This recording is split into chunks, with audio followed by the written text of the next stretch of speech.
આજે અલગ અલગ ચાર મુદ્દા પર આપણે વાત કરીશું અને શરૂઆત કરીએ તબીબોથી, કારણ કે આ છેલ્લો સતત ચોથો દિવસ છે. છેલ્લા 4 દિવસથી તબીબો હડતાળ પર ઉતર્યા છે.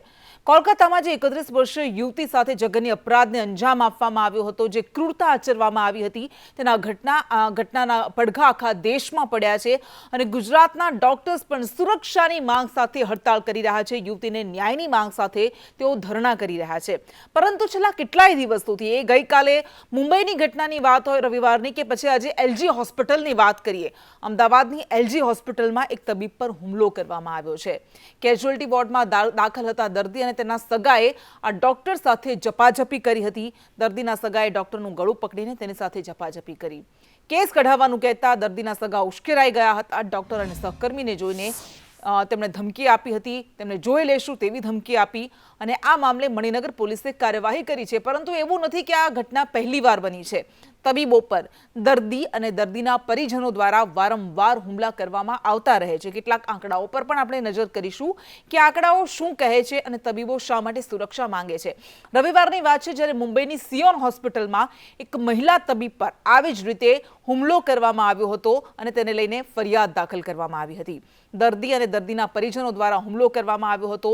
ઇજાગ્રસ્ત થઈને દર્દી આવ્યો હતો અને જ્યારે મહિલા તેનો ઉપચાર કરી રહી હતી, સારવાર કરી રહી હતી, ત્યારે દર્દીના પરિજનો ઉશ્કેરાયા અને તેના પર હુમલો કરી દીધો હતો. ઓક્ટોબર 2023ની વાત છે જ્યારે તબીબોએ દિલ્હી રાજઘાટ ચલો કૂચ યોજી હતી. દિલ્હી સુધી ડોક્ટર્સ પહોંચ્યા હતા અને આ રાજઘાટ ચલોમાં તબીબોની મુખ્ય માંગ એ હતી કે વારંવાર અમારી સામે હિંસા થાય છે, અમારા પર હુમલા થાય છે, તો તેની સામે અમને સુરક્ષા પ્રદાન કરવામાં આવે. ઇન્ડિયન મેડિકલ એસોસિએશનનો એક સર્વે છે અને આ સર્વે પ્રમાણે કુલ 63% તબીબોને પોતાના કાર્યકાળ દરમિયાન પોતાની કારકિર્દીમાં સતત હિંસાનો ભય તોળાતો રહે છે, હિંસાનો ભય લાગે છે અને એની પાછળનું મુખ્ય કારણ આ હુમલા છે. આંકડાઓ એવું કહે છે કે યુવા અને જે ઓછા અનુભવી તબીબો હોય, નવા તબીબો હોય, એમની પર સૌથી વધારે હુમલા કરવામાં આવે છે. ભારતમાં 75% તબીબોએ કાર્યસ્થળે હિંસાનો અનુભવ કર્યો છે. આ આંકડો અમેરિકામાં 47% છે, ચીનમાં 80% કરતાં પણ વધારે છે. એટલે આ આંકડા બતાવે છે કે શા માટે વારંવાર કેવી રીતે હુમલા કરવામાં આવે છે ડોક્ટર્સ દ્વારા. અને પાછળનું એક મોટું કારણ એ હોય છે કે જ્યારે દર્દીનો જીવ નથી બચાવી શકાતો અથવા તો દર્દી પોતાની સારવારથી સંતુષ્ટ ન હોય ત્યારે એ તબીબનો વાંક કાઢીને તેના પર હુમલો કરી દે છે. ઘણી બધી વખત આપણે જોયું પણ છે કે જ્યારે કોઈ પ્રસૂતાનો જીવ જતો રહે ત્યારે તેના પરિજનો, દર્દીના પરિજનો એ ડોક્ટર્સ પર હુમલા કરી દેતા હોય છે. આવી ઘટનાઓ વારંવાર બની રહી છે. પરંતુ અત્યારે ડોક્ટર્સ સુરક્ષાની માંગ કરી રહ્યા છે કોલકાતાની એક ઘટના પછી. અને એ જે ગાઈડલાઇન્સ, જે કાયદો બનાવવાની માંગ કરી રહ્યા છે, કાયદામાં પણ મુખ્ય એક માંગ એ છે કે જ્યારે પણ પર હુમલો કરવામાં આવે ત્યારબાદ જે વ્યક્તિએ હુમલો કર્યો છે એની સામે તાત્કાલિક ફરિયાદ દાખલ કરવામાં આવે અને કડકમાં કડક કાર્યવાહી કરવામાં આવે. પરંતુ કોઈ એવો કાયદો આવે છે કે કેમ એ જોવાનું રહેશે, કારણ કે સતત આ જ માંગ પર ડોક્ટર્સ ધરણા કરી રહ્યા છે છેલ્લા 4 દિવસથી. અને બીજા સમાચારની વાત કરીએ, બીજા મુદ્દાની વાત કરીએ, મનસુખ સાગઠિયાને લઈને. મનસુખ સાગઠિયાની ચિઠ્ઠીમાં શું? આ સવાલ એટલા માટે થઈ રહ્યો છે કારણ કે રાજકોટનું ટીઆરપી અગ્નિકાંડ, ટીઆરપી ગેમ ઝોન કાંડ જે સામે આવ્યો હતો, જેમાં 27 જિંદગીઓ ભડથું થઈ ગઈ હતી સળગીને, અને ત્યારબાદ જે કાર્યવાહી કરવામાં આવી પોલીસ દ્વારા, એમાં સૌથી મોટું નામ જેનું સામે આવ્યું હતું એ હતા રાજકોટના ટીપીઓ મનસુખ સાગઠિયા. કેવી રીતે તેણે મોટા પાયે ભ્રષ્ટાચાર કર્યો હતો અને આ આખું ગેમ ઝોન જે ગેરકાયદેસર હતું તેને કાયદેસર કરવા માટેની પ્રક્રિયા શરૂ કરી હતી. તેણે પોતાની કારકિર્દી દરમિયાન કેટલો મોટો લાંચનો ખેલ કર્યો હતો, ભ્રષ્ટાચારનો ખેલ રચ્યો હતો અને માત્ર 70,000નો એક પગારદાર મનસુખ સાગઠિયા કેવી રીતે કરોડોની સંપત્તિનો માલિક બની ગયો હતો, એ એક બાદ એક પરતો ખુલતી ગઈ, સપાટી પર આવતું ગયું અને એના ખેલ સામે આવતા ગયા. જોકે સવાલ એ પણ ઉઠ્યા કે આ મનસુખ સાગઠિયા એ માત્ર મોહરું છે કે શું, એની પાછળના અસલી ચહેરા કોઈ બીજા છે કે શું, એ સવાલ પણ ઉઠ્યા. કારણ કે એ પણ શંકા સેવાય કે મનસુખ સાગઠિયા એક માત્ર અધિકારી આખા મોટા આટલા અગ્નિકાંડ પર જવાબદાર કેવી રીતે હોઈ શકે, એકમાત્ર ચહેરો કેવી રીતે હોઈ શકે? શું એકમાત્ર માછલી છે, મોટા મગરમચ્છ એક ખુલ્લા ફરી રહ્યા છે, એ રાજકારણી પણ હોઈ શકે છે, મોટા અધિકારીઓ પણ હોઈ શકે છે, એવી શંકાઓ થઈ. અને તપાસનું ફીંડલું જ્યારે વળ્યું ત્યારે આ જે શંકા હતી, અટકળો હતી, એને વેગ મળ્યો હતો. પરંતુ આખરે આજે રક્ષાબંધનનો પર્વ હતો. મનસુખ સાગઠિયાની બહેન એ જેલમાં મનસુખ સાગઠિયાને રાખડી બાંધવા માટે ગઈ હતી, પરંતુ ત્યારે કંઈક એવું સામે આવ્યું કે જેણે ઘણા બધા સવાલોને જન્મ આપ્યો. જેલમાં રાખડી બાંધતી વખતે આ એક બહેને સાગઠિયાને એક ચિઠ્ઠી આપી દીધી હતી. દ્રશ્યોમાં દેખાઈ રહ્યું છે. અને પોલીસની નજર ચૂકવીને સાગઠિયાને આ ચિઠ્ઠી આપવાનો તેની બહેને પ્રયાસ કર્યો હતો. જોકે પોલીસને તરત જ ત્યારે નજર પડી જાય છે અને આ ચિઠ્ઠી બહેનને પરત આપવામાં આવી છે. આ ચિઠ્ઠીમાં હતું શું એને લઈને સવાલ ઉઠી રહ્યા છે.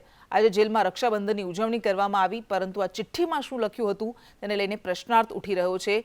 મયુર સોની આપણી સાથે જોડાઈ ગયા છે. મયુર, સાગઠિયા એકમાત્ર ચહેરો છે કે પછી બીજા ઘણા બધા ચહેરા એની પાછળ છે, એકમાત્ર મોહરું છે કે શું, એવા ઘણા બધા સવાલ ઉઠ્યા. હવે જ્યારે આજના દ્રશ્યો સામે આવ્યા કે જેમાં એની બહેન એને એક ચિઠ્ઠી આપે છે, એ સામે આવ્યું છે ખરું કે આ ચિઠ્ઠીમાં હતું શું? કૃષ્ણા, સાગઠિયાની સામે જે પ્રકારની કાર્યવાહી થઈ છે તે જોતા રાજકોટના દરેક નાગરિકને લાગી રહ્યું છે કે સાગઠિયા એકમાત્ર મોરું છે. કારણ કે સાગઠિયા કરોડોની જો અપ્રમાસર મિલકત ધરાવતો હોય તો તેને સાથ સહકાર આપનારા બિલ્ડરો કોણ હતા, રાજનેતાઓ કોણ હતા, એ એક પણ વ્યક્તિના નામ હજુ સુધી સામે નથી આવ્યા. બીજી વાત રહી ચિઠ્ઠીની, તો આજે રક્ષાબંધનનો દિવસ હતો. સાગઠિયાના પરિવારના અને ખાસ કરીને એમના બહેનો છે એમને રાખડી બાંધવા માટે આવ્યા હતા. સાગઠિયાની સાથે એમની મુલાકાત પણ થઈ હતી. રક્ષાબંધનની ઉજવણી બાદ, રાખડી બાંધ્યા બાદ એને એક ચિઠ્ઠી આપવામાં આવી હતી. પોલીસથી બતાવીને ચિઠ્ઠી આપવામાં આવી હતી. ન તો હજુ સુધી સાગઠિયા પરિવાર તરફથી કોઈએ કહ્યું છે કે આ ચિઠ્ઠીની અંદર શું છે, ન તો જેલ તંત્ર દ્વારા કોઈ ખુલાસો કરાયો છે કે સાગઠિયાની ચિઠ્ઠીની અંદર શું છે.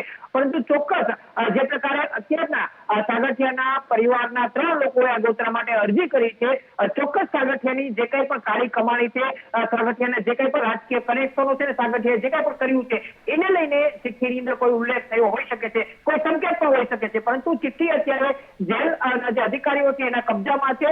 એ ચિઠ્ઠી અંગે ઉચ્ચ અધિકારીઓ છે તેમને જાણ કરી દેવામાં આવી છે, પરંતુ ખુલાસો છે એ હજુ સુધી નથી થયો. કૃષ્ણા, બિલકુલ આભાર મયુર. આ ખુલાસો નથી થયો અને એના કારણે જ પ્રશ્ન વધુ એ બની જાય છે, મજબૂત બને કે આખરે એવું શું છે કે જેને લઈને છુપાવવાની કોશિશ થઈ રહી છે. ચોમાસાની ઋતુ છે, પરંતુ ચોમાસાએ રીતસરની જાણે કે વરસાદે બ્રેક લઈ લીધો હોય, વરસાદે વિરામ લઈ લીધો હોય. ગુજરાતમાં આખામાં એવો માહોલ છે. ક્યાંય પણ વરસાદ નથી પડી રહ્યો, ક્યાંક પડે છે તો એ છૂટો છવાયો વરસાદ વરસે છે અને એના કારણે આ લાંબા બ્રેકને કારણે ઉત્તર ગુજરાતના ખેડૂતો ચિંતામાં મુકાયેલા છે. કારણ કે સૌથી ઓછો વરસાદ લગભગ 50%ની આસપાસ વરસાદ જ ઉત્તર ગુજરાતમાં વરસ્યો છે. ઉત્તર ગુજરાત અને મધ્ય પૂર્વ ગુજરાતમાં મોટા પાયે વરસાદની ઘટ વર્તી રહી છે. ક્યાં કેટલો વરસાદ વરસ્યો છે આંકડા ઉપર પહેલા આપણે વાત કરી લઈએ અને આખરે આ વરસાદ પાછો આવશે ક્યારે એની વાત કરીશું. અત્યાર સુધીમાં સૌરાષ્ટ્રમાં 81% વરસાદ વરસ્યો છે, એટલે સૌરાષ્ટ્રમાં સારો વરસાદ વરસ્યો છે. દક્ષિણ ગુજરાતમાં પણ 78% વરસાદ સારો વરસાદ વરસ્યો છે. દક્ષિણ ગુજરાત અને સૌરાષ્ટ્રને આ વખતે મેઘરાજાએ સારા ઘમરોળ્યા અને કચ્છમાં સૌથી વધારે 89% વરસાદ વરસ્યો છે. સામાન્ય રીતે કચ્છમાં ઓછો વરસાદ વરસતો હતો, પરંતુ આ સિસ્ટમ, આ પેટર્ન છેલ્લા કેટલાક વર્ષોમાં બદલાઈ ગઈ છે. પણ સૌથી વધારે ઘટ જ્યાં વર્તાઈ રહી છે ઉત્તર ગુજરાત અને મધ્ય પૂર્વ ગુજરાતમાં માત્ર 55% અને 57% વરસાદ આ બંને વિસ્તારમાં વરસ્યો છે અને સુરેન્દ્રનગરમાં માત્ર 36% વરસાદ વરસ્યો છે. સૌરાષ્ટ્રમાં સારો વરસાદ છે, પરંતુ એ સૌરાષ્ટ્રમાં આવતા સુરેન્દ્રનગરમાં વરસાદ નથી વરસ્યો. બોટાદમાં પણ માત્ર 43% વરસાદ વરસ્યો છે. એટલે સુરેન્દ્રનગર અને બોટાદ સૌરાષ્ટ્રના આ બંને પંથકોમાં ખૂબ ઓછો વરસાદ વરસ્યો છે અને સૌથી વધારે ખેડૂતો સુરેન્દ્રનગરના ચિંતામાં છે. અરવલ્લીમાં 45% વરસાદ જ વરસ્યો છે. એટલે હવે જો સેકન્ડ રાઉન્ડ જે શરૂ થાય છે હવેનો પછીનો રાઉન્ડ, તો આ વિસ્તારોમાં સારો વરસાદ વરસે એવી આસ રખાઈ રહી છે. દાહોદમાં પણ 40% ઉપરાંત વરસાદ વરસ્યો છે. મહીસાગર, પાટણમાં પણ 53% વરસાદ જ ખાબક્યો છે. એટલે આ બધા જે વિસ્તારો છે કે જ્યાં વરસાદની ઘટ વર્તી રહી છે, પરંતુ દેવભૂમિ દ્વારકામાં સૌથી વધારે વરસાદ, સૌરાષ્ટ્રમાં જે સૌથી વધારે ટકાવારી છે વરસાદની, એની પાછળનું કારણ દેવભૂમિ દ્વારકા અને જૂનાગઢ છે.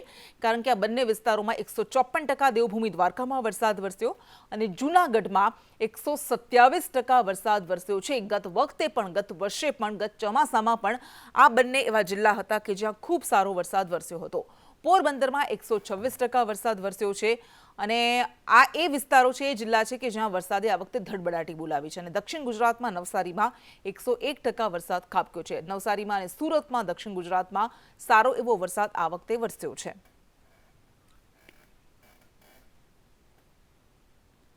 પણ હવે વરસાદ ક્યારે આવશે એવો સવાલ ઉઠી રહ્યો છે. કારણ કે ત્યારે આકરો તાપ પડી રહ્યો છે, ઉનાળાનો જાણે કે તાપ હોય એવો લોકો અનુભવ કરી રહ્યા છે. ત્યારે રાજ્યમાં અત્યારે તો છૂટાછવાયા વરસાદની આગાહી છે, પરંતુ સારો વરસાદ 20 તારીખ બાદ વરસશે એ પ્રકારની સિસ્ટમ અત્યારે સક્રિય થઈ છે. 20 અને 21 તારીખે વરસાદ વરસશે, પરંતુ ક્યાં વરસશે? આ વરસાદ પણ એ જ જગ્યાએ વરસશે જ્યાં સારો વરસાદ ઓલરેડી વરસી ચૂક્યો છે, દક્ષિણ ગુજરાતમાં. દમણ, તાપી, ડાંગ સહિતના વિસ્તારોમાં વરસાદ રહેશે. અમદાવાદ, ગાંધીનગરમાં હળવો વરસાદ વરસી શકે છે. ભારે વરસાદની કોઈ સંભાવના નથી. डे 2 20 तारीख और 21 तारीख को जो है साउथ गुजरात के कुछ हिस्सों में जो है हैवी रेनफॉल की जो है संभावना है, जिसमें मुख्य तौर पर अगर हम बात करें डिस्ट्रिक्ट्स की, उसमें वलसाड़, नवसारी, डांग, तापी, दमन, दादरा नगर शामिल है, जिसमें जो है कुछ जगहों पे जो है हैवी आइसोलेटेड रेनफॉल देखने को मिल सकता है 20 तारीख और 21 तारीख। उसके अलावा अन्य किसी भी हिस्सों में जो है अगले एक हफ्ते के लिए जो है हैवी रेनफॉल वार्निंग नहीं जारी की गई है और बहुत छिटपुट बारिश देखने को मिलेगी पूरे गुजरात में। नॉर्थ गुजरात में मुख्य तौर पे रेन कम देखने को मिलेगा और कच्छ एरिया में भी काफ़ी बारिश कम देखने को मिलेगी। तो पहले जो ऑफशोर ट्रफ एक एक्टिव था, जिसकी वजह से जो है हमें काफ़ी बारिश देखने को मिल रही थी साउथ गुजरात में, जो कि अभी इनएक्टिव हो चुका है, एग्जिस्ट नहीं कर रहा है। साथ ही जो मानसून ट्रफ की पोजीशन थी वो नीचे थी राजस्थान सदर्न हिस्से में, अभी वो मानसून ट्रफ भी जो है ऊपर की तरफ शिफ्ट हो गया है और अदर इसके अलावा कोई सिस्टम एक्टिव नहीं है, जिसकी वजह से अभी जो है काफ़ी कम कन्वेक्शन देखने को मिल रहा है। અને ક્યારે વરસાદ વરસશે અને શા માટે બ્રેક લાગી ગઈ છે? આયુષી યાજ્ઞિક આપણી સાથે જોડાયા છે। આયુષી, બહુ જ લાંબો વિરામ લઈ લીધો છે વરસાદે, રાજ્યમાં ક્યાંય એવો સારો વરસાદ દેખાતો નથી, એટલે ઓલમોસ્ટ સાર્વત્રિક વરસાદ તો ક્યાંય દેખાતો જ નથી, પરંતુ કોઈ એક જિલ્લામાં પણ નથી દેખાતો, તો એની પાછળનું કારણ શું છે? બિલકુલ કૃષ્ણા, જે રીતે હાલ કોઈ પણ વરસાદી સિસ્ટમને પ્રતિકૂળ જે વાતાવરણ મળવું જોઈએ તે નથી મળી રહ્યું। સામાન્ય રીતે ગુજરાત રાજ્યમાં વરસાદ ત્યારે આવે છે જ્યારે બંગાળની ખાડીની અંદર કોઈ લો પ્રેશર સિસ્ટમ સર્જાય અથવા તો અરબી સમુદ્રની અંદર જે ભારે પવનો ફૂંકાય ત્યારબાદ જે વરસાદી વહન છે તે સામે આવતું હોય છે, પરંતુ હાલ કોઈ પણ એવી વરસાદી સિસ્ટમ નથી। ઉત્તર ભારત તરફ જે વરસાદી સિસ્ટમો સક્રિય થાય છે તે રાજસ્થાન સુધી પહોંચીને તેની અસરો પૂર્ણ થઈ જાય છે, તો બીજી તરફ કોઈ નાની સિસ્ટમ પણ જો સક્રિય થઈ જાય તો તે રાજસ્થાન અને મધ્યપ્રદેશ સુધી પહોંચે છે, જો કે ગુજરાત નથી આવી રહી। હવે જો કોઈ પવનોને સારી દિશા મળશે, પવનોને ભેજ સારો મળશે તો જ કદાચ ગુજરાત રાજ્યમાં વરસાદી સિસ્ટમ બની શકશે। વરસાદી સિસ્ટમ મુખ્યત્વે જે લો પ્રેશર સિસ્ટમ હોય છે, upper air cyclonic circulation system હોય છે અને મોન્સૂન ટ્રફ, પરંતુ આ ત્રણમાંથી એક પણ સિસ્ટમ હાલ એક્ટિવેટ નથી થઈ રહી, જેના કારણે ગુજરાત રાજ્યની અંદર વરસાદે વિરામ લઈ લીધો છે અને બીજી તરફ ગરમીનો પ્રકોપ પણ જોવા મળી રહ્યો છે। સામાન્ય રીતે ચોમાસાની સિઝન દરમિયાન રાજ્યની અંદર તાપમાનનો પારો હોય છે કે જે 32 થી 33 ડિગ્રી આસપાસ હોય છે, પરંતુ અત્યારે જે તાપમાનનો પારો છે તે 35 ડિગ્રીને પણ પાર પહોંચી ગયો છે, એટલે હવે ગરમીનો અહેસાસ લોકોને થઈ રહ્યો છે અને કોઈ પણ વરસાદી સિસ્ટમ છે તે નથી બની રહી। આભાર આપનો તમામ વિગત આપવા માટે। અમદાવાદના દંતાલી ગામમાં એક ઘટના બની, તસ્કરોએ તરખાટ મચાવ્યો। એક બંગલોમાં, સ્પર્શ બંગલોમાં 3 મકાનમાં આ તહેવારોની સિઝનમાં આ ચોરોએ ચોરીને અંજામ આપ્યો હતો। 9 લાખ કરતાં વધારે વત્તાની ચોરી કરી 3 મકાનને નિશાન બનાવ્યા અને 10 તસ્કરો ત્રાટક્યા હતા। 9,35,000ની લૂંટને અંજામ આપ્યો, પરંતુ ત્યારબાદ સીસીટીવી ફૂટેજમાં અને દ્રશ્યોમાં કંઈક એવું સામે આવ્યું કે જેના કારણે આસપાસના લોકો દ્વારા પણ એવી શંકા સેવવામાં આવી કે અહીંયા તંત્રવિધિ કરવામાં આવી છે, કારણ કે બાજુના દ્રશ્યોમાં અમે જેમ બતાવી રહ્યા છીએ, 1 રૂપિયાનો સિક્કો છે અને આસપાસ કેટલાક દાણા પડેલા છે, તેના કારણે લોકો કહી રહ્યા છે કે અહીંયા તંત્રવિધિ કરવામાં આવી હતી। 80 વર્ષીય વૃદ્ધાને બંધક બનાવીને લૂંટ કરવામાં આવી, રોકડ રકમ, દાગીના, મોબાઈલ સહિતની ચોરી કરવામાં આવી અને આરોપીઓએ લૂંટ બાદ તાંત્રિક વિધિ કરી હોવાની પણ અટકળો વહેતી થઈ। પોલીસ દ્વારા સીસીટીવી કેમેરા તપાસવાની કામગીરી શરૂ કરવામાં આવી છે અને ખરેખર એવું થયું છે કે કેમ તેને લઈને સવાલ કરવામાં આવ્યો। સૌથી પહેલા પોલીસે શું જણાવ્યું છે આખી ઘટનાને લઈને તે સાંભળી લઈએ। બંગલો દંતાલી ખાતે 3 અલગ અલગ બંગલામાં 47 નંબર, 30 નંબર અને 33 નંબરમાં ટોટલ 4 લોકો, એમાંથી 2 લોકો બંગલાની અંદર ગયેલા ચોરીના ઈરાદે। અંદર જઈ અને અલગ અલગ ડ્રોવર્સ વગેરે ચેક કરેલું અને નીચેના ભાગે એક માજી સૂતેલા હતા, જેમનું નામ વસંતબેન ચૌહાણ હતું, જેમને પાસે જઈ અને એમને પહેરેલું માળા હતી અને કંગન હતા, બંને તેમને ધમકી આપી અને લૂંટી લેવામાં આવેલ એમની પાસેથી। આ ટોટલ 3 મકાનની અંદર ચોરી થઈ છે। આ 3 મકાનમાં થઈને 9,35,000ની આસપાસનો મુદ્દામાલની ચોરી થયેલી છે। ઘણી વખત જે આ ચોર છે એ પોતપોતાની રીતે અલગ અલગ બનાવોમાં માનતા હોય છે, જેમાં કોઈ પૈસાના સિક્કાઓ વગેરે મૂકીને જતા હોય છે, એવી રીતે પણ ત્યાંથી એક 10 પૈસાનો સિક્કો મળી આવે છે। દંતાલી ગામે સ્પર્શ બંગલોમાં ગઈકાલે રાત્રે તસ્કરો ત્રાટક્યા અને એક સાથે 4 જેટલા બંગલા છે તેને નિશાન બનાવવામાં આવ્યા હતા અને તમામ જગ્યાએ ચોરી કરી અને તમામ જે છે તે ફરાર થઈ ગયા છે અને હાલ ગાંધીનગર એલસીબી અને સાથે જ પોલીસ જે છે તે સક્રિય થઈ છે અને તપાસનો ધમધમાટ ચલાવવામાં આવી રહ્યો છે. બનાવ જે બન્યો છે તે મકાન માલિક સાથે વાત કરીશું. બા, ગઈકાલ રાત્રે શું બન્યું હતું? બસ હું સૂતી હતી અને આવીને મારી બંગડીયું કાઢી, હોનાની કંઠી લીધી. પછી મને કે બા બોલતા ને બૂમું પાડતા ને તમે, હા ભાઈ નહીં બોલું, કશી નહીં બૂમું પાડું, મોઢું દબી રાખ્યું. એક જણો કબાટ વીખીને લેવા માંડ્યો ને કે મારું મોઢું દબી રાખ્યું, એટલે બોલાય તો ચલાય ને કોણ બોલાય ને. પછી બધું લઈને એકદમ લઈને ભાગ્યા ને પછી મેં લાઇટ કરી. પણ મારા છોકરાને વહુને ઉપરથી બધાને બોલાવ્યા. મેં કહું ભાઈ ચોરી થઈ, જટ આવો હેઠે કીધું. તે બધા આવ્યા ત્યાં તે લોકો અહીંથી વહી ગયા, નીકળી ગયા અહીંથી. આ બધા દરવાજા ખુલ્લા રાખ્યા હતા એને એ લોકોએ, બધું લોક મારેલા હતા એ બધું ખોલીને અગાઉથી ચોરી કરીને બધે વહી ગયા. માલિક છે તેની સાથે વાત કરીશું. કેટલા મકાનમાં એક સાથે ચોરીનો? 3 બંગલામાં. એક બંગલો બંધ જ હતો, ત્યાં બંધ રહે છે, હમણાં બહારગામ ગયા છે એટલા માટે. અને એકમાં ગયા હતા, એ 3 બંગલામાં થયું છે. એટલે ક્યાંથી પ્રવેશ કર્યો એવું કાંઈ આઈડિયા? અમારે ઉપરથી પ્રવેશ કર્યો છે ને આગળ કેમેરામાં છે, ખબર નથી. કેમેરામેન ઉપેન્દ્ર ત્રિવેદી સાથે કશ્યપ જોશી, સંદેશ ન્યૂઝ, અમદાવાદ.